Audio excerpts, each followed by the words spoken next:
तो फिल्म की शुरुआत में हम एक कपल को देखते हैं जो बहुत जल्दी शादी करने वाले थे और कहीं पर घूमने के लिए रेगिस्तान के रास्ते से गुजर कर जा रही थी। वो दोनों एक दूसरे से बहुत प्यार करते थे। सारा की डैड की तबीयत खराब थी और इसीलिए वो उनके पास जा रही थी। अब जाते हुए वो बहुत सी बातें करते हैं और मजे से अपना सफर कर रहे होते हैं। अचानक से रास्ते में उन्हें कुछ महसूस होता है कि जैसे उनकी गाड़ी से कोई चीज टकरा गई हो। सारा का मंगेतर माइकल गाड़ी को देखने बाहर आता है। वो चारों तरफ से गाड़ी को देखता है पर गाड़ी बिल्कुल ठीक थी, उस पर एक भी खराश नहीं होती। वहाँ पर दूर दूर तक कोई भी नहीं था। तभी सारा गाड़ी के पीछे जब देखने जाती है तो एकदम से उसका पाँव फिसल गया था। वो गिर जाती है। वहाँ पर बर्फ का जमा हुआ एक टुकड़ा था पर इतनी सख्त गर्मी में और रेगिस्तान में ऐसी बर्फ का रास्ते में जमना कुछ अजीब था। मगर वो दोनों इस बात पर ध्यान नहीं देते और दोबारा से गाड़ी में बैठकर अपनी मंजिल की तरफ निकल जाते हैं। जब ये जा रहे थे तो देखते हैं एक काले रंग की गाड़ी इनके पीछे है। देखने में ऐसा लग रहा था कि जैसे वो इनका पीछा कर रही हो। माइकल उस गाड़ी को आगे जाने का रास्ता देता है मगर वो आगे भी नहीं जा रही थी। तभी उनकी नजर रेगिस्तान में बने हुए एक होटल पर पड़ती है जो वहाँ पर बस एक ही था।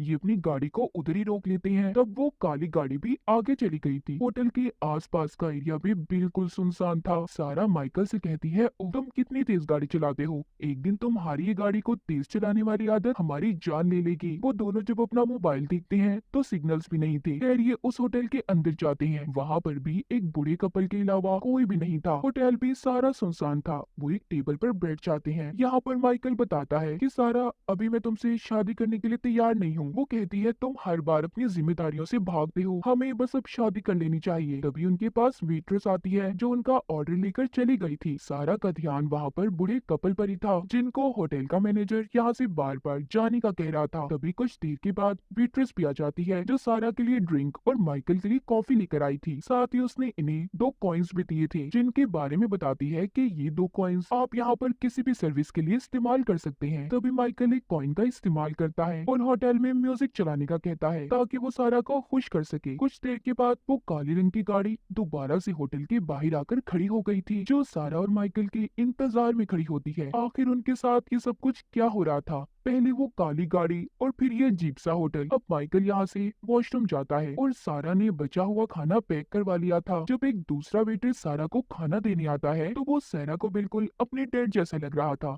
इसीलिए सारा उस वेटर को पैसों की टिप देती है। वो ये सोचती है कि उसके डैड भी इस उम्र में अब तक उसके लिए काम कर रही हैं। फिर ये दोनों खैर उस होटल से बाहर आ गए थे। अब इस बार गाड़ी सारा चला रही थी क्योंकि पिछली बार माइकल ने गाड़ी को बहुत तेज चलाया था। फिर दोबारा से उनकी गाड़ी से कुछ टकराता है। वो देखती हैं कि जिस रास्ते से वो पहले गुजरे थे फिर से वो उसी रास्ते पर आ गई हैं, जो देखकर दोनों बहुत ज्यादा हैरान होते हैं। दूसरी तरफ होटल में दोनों वेटर्स अपने मैनेजर के पास आते हैं और कहते हैं कि सारा और माइकल दोनों बहुत अच्छे हैं। ये सुनकर मैनेजर कहता है कि मेरे हाथ में कुछ भी नहीं है, अब तो उनके आने वाला कल ही ये बता सकता है कि उनके साथ आगे क्या होगा। यहाँ पर तो सभी सारा और माइकल को जानते थे पर कैसे? वो तो पहली बार इस होटल में आए थे। उनके साथ यहाँ पर कुछ तो अजीब होने वाला था जो हमें आगे कहानी में पता चलेगा। तभी हम देखते हैं वहाँ होटल में एक लड़की बैठी हुई थी जो कहती है रोज रोज वो एक काम करके थक चुकी है। उधर सारा और माइकल बार बार एक ही जगह पर पहुंच जाती थी। इसका मतलब ये था कि शायद वो किसी टाइम लूप में फंस चुके थे और वक्त भी रुक जाता है। सारा माइकल से कहती है कि हम यहाँ पर किसी टाइम लूप में फंस गई हैं। देखो माइकल, वक्त भी रुका हुआ है। वो भी सारा की तरह ही सोच रहा था। तभी उनके सामने काले रंग की गाड़ी भी आ जाती है।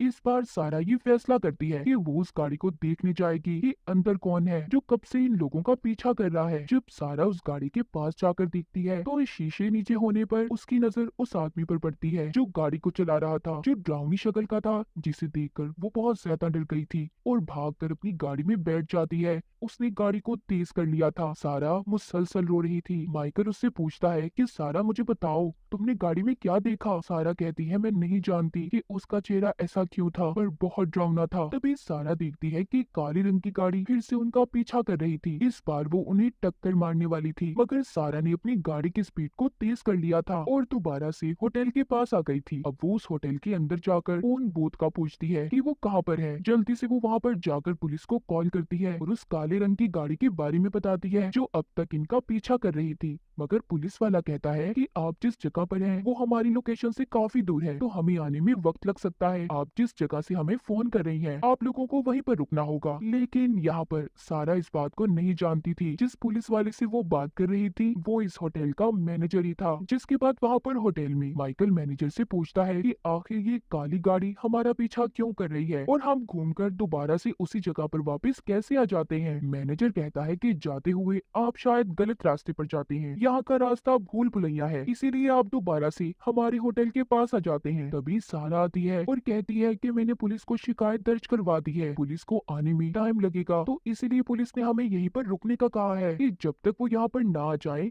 हमें यहीं पर रुकना होगा। मैनेजर भी सुनकर कहता है कि कोई बात नहीं, आप यहाँ पर रुक सकते हैं, हमारे पास एक बहुत ही अच्छा कमरा है। इसका मतलब ये था कि मैनेजर इन दोनों को जानबूझकर यहाँ पर रोकना चाहता था। तभी उसने पुलिस ऑफिसर बनकर भी सारा से बात की थी। खैर अब ये दोनों इधर ही होटल में रुक जाते हैं। सारा वेट्रेस से शराब मंगवाती है पर वो जवाब देती है कि मैम हमारे यहाँ एक ही बार आप शराब को पी सकती हैं। तभी यहाँ पर बैठी एक लड़की सारा से कहती है कि तुम मेरी बोतल को ले सकती हो, वैसे भी मैं यहाँ से जाने वाली हूँ। सारा जब उसे पैसे दे रही थी तो वो कहती है कि पैसे अब उसकी किसी काम के नहीं। ये बात सुनकर सारा थोड़ी हैरान हो जाती है। तभी यहाँ पर मैनेजर भी आ गया था जो उस लड़की को अपने साथ चलने का कह रहा था। बाद में मैनेजर हम दोनों को समझाता है कि वो लड़की पागल है, इसीलिए ऐसी बातें कर रही थी। जिसके बाद सारा अपने डैड को कॉल करने जाती है। अजीब बात ये थी कि सारा को अपने डैड की आवाज तो आ रही थी मगर उन तक सारा की आवाज नहीं पहुंच पाती। उधर हम मैनेजर को देखते हैं जो उस पागल लड़की को एक कमरे के अंदर जाने का कहता है जहां पर बहुत अंधेरा था। वो लड़की बहुत ज्यादा रो रही थी। मैनेजर उसे समझाता है कि देखो ये रास्ता तुमने अपने लिए खुद चुना है। इतना कहकर उसने उसे कमरे में धक्का दे दिया था। इधर होटल के अंदर सारा और माइकल के पास वेटर आता है जो इन्हें कह रहा था कि आपको अपने कमरे में जाने से पहले और सोच लेना चाहिए, और वो एक कागज पर उनके लिए एक मैसेज भी छोड़ता है। तभी वहाँ पर मैनेजर आ गया था जो उस कागज को सारा और माइकल के पढ़ने से पहले उठा लेता है जिस पर लिखा हुआ था रन भागो। अब मैनेजर उन्हें उनके कमरे तक ले आया था। यहाँ पर सारा फिर से उस मैनेजर से काली गाड़ी के बारे में सवाल करती है मगर मैनेजर तो उसकी कोई बात का जवाब नहीं दे रहा था। वो ऐसा शो करवाता है कि जैसे उसने उसकी बात को सुना ही ना हो। मैनेजर यहाँ पर सारा का नाम लेता है जिससे वो थोड़ा हैरान हो गई थी। वो सोचती है कि आखिर इस मैनेजर को उसके नाम का कैसे पता। जब मैनेजर उनके लिए कमरा खोल रहा था तो सारा देखती है उस पर बर्फ की तह जमी हुई थी, बिल्कुल वैसी जैसी उसने रास्ते में देखी थी जब उनकी गाड़ी उससे टकराई थी। सारा समझ चुकी थी कि यहाँ पर गड़बड़ तो जरूर है, इसीलिए वो माइकल को यहाँ से चलने का कहती है। पर मैनेजर उन्हें कहता है कि देखो आप लोगों को आराम करने इस कमरे में जाना ही होगा, आप क्यों अपने लिए मुसीबत बढ़ा रहे हो। ये बात सुनकर तो सारा को और अजीब लगता है, इसीलिए वो दोनों यहाँ से भाग गए थे। आखिर मैनेजर ऐसा क्यों कह रहा था ये हमें कुछ ही देर में पता चलने वाला है। होटल में मैनेजर के पास उसके वेटर आते हैं जो कह रहे थे कि वो लोग अच्छे हैं, हमें उनकी मदद करनी चाहिए। लेकिन मैनेजर कहता है हमारे हाथ में कुछ नहीं है और कोई बात नहीं, अगर वो चले गए हैं वो फिर वापस आ जाएंगे। उधर सारा और माइकल जब जा रहे थे उन्हें फिर से रास्ते में वही आदमी दिखाई देता है जो काली गाड़ी में इनका अब तक पीछा कर रहा था, जिसको सारा ने भी देखा था। उसने सर पर हेड और काले रंग का कोट पहना होता है। इन दोनों को अब भी कुछ समझ नहीं आती कि आखिरकार इनके साथ ये सब क्या हो रहा था, और अब तो वो ये भी जानते थे कि इन सब में मैनेजर भी मिला हुआ है। कुछ देर के बाद फिर से इनकी गाड़ी झटका खाती है पर इस बार वो उस पर ध्यान नहीं देते और आगे की तरफ बढ़ने लगते हैं। तभी वो देखते हैं कि काले रंग की गाड़ी फिर से उनका पीछा कर रही थी। वो इस बार एक प्लान बनाते हैं। माइकल ने इस बार गाड़ी को रिवर्स ले लिया था, यानी कि उल्टा। सारा कहती है कि अगर हम किसी टाइम लूप में भी फंसे होंगे हम निकल जाएंगे, मगर उनका ये प्लान भी फेल हो जाता है। इस बार वो अब पैदल चलने का फैसला करते हैं। उन्होंने अपनी गाड़ी को वहीं पर खड़ा कर दिया था और रेगिस्तान के रास्ते आगे बढ़ते हैं। लेकिन थोड़ा सा आगे जाने पर उन्हें एक गाड़ी का एक्सीडेंट हुआ दिखाई देता है। जब ये उसके पास जाकर देखते हैं तो इन्हें पता चलता है कि ये तो उन्हीं की गाड़ी थी। पर ऐसा कैसे हुआ? जब ये उस गाड़ी के अंदर देखते हैं तो मानो इनके पाँव के नीचे से जमीन खिसक गई थी। वो डर कर रोते हुए भागते हैं और फिर से अपनी सही वाली गाड़ी में आ गए थे। पर दोबारा से वो उसी जगह पर आ जाते हैं